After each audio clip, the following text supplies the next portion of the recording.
میں خود کو اسسٹنٹ کمشنر نہیں، عوام کا خادم سمجھتا ہوں۔ کوڈیجی تحصیل میں سرکاری سڑکوں، سرکاری زمینوں اور عمارتوں سے غیر قانونی قبضے اور تجاوزات کو جلد سے جلد ختم کروایا جائے گا، مگر اس کے لیے مجھے پریس کلب کے کوڈیجی کے صدر سید امام علی شاہ بخاری اور ان کے دیگر تمام صحافیوں کی حمایت کی ضرورت درکار ہے۔ ان خیالات کا اظہار اسسٹنٹ کمشنر کوڈیجی اور تعلقہ ایڈمنسٹریٹر کوڈیجی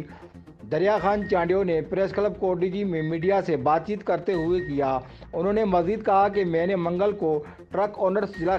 خیرپور کی قیادت، تاجر یونین کوٹ بنگلو کی قیادت کو اپنی آفس میں طلب کیا ہے تاکہ وہ خود سڑکوں سے غیر قانونی تجاوزات کو ختم کروائیں اور کھڑی ٹرکوں کو باہر نکالیں، ورنہ ہم ایکشن میں آئیں گے۔ انہوں نے کہا کہ سولا چوک سے بنگلو تک سڑکوں کے دونوں جانب ٹرک کھڑے ہیں اور ناجائز تجاوزات ہیں، جس کی وجہ سے لوگوں کو مشکلات پیش آ رہی ہیں اور حادثات بھی پیش آ رہے ہیں۔ انہوں نے مزید کہا کہ ملک میں مہنگائی ہے، لیکن میں کسی کو ذخیرہ اندوزی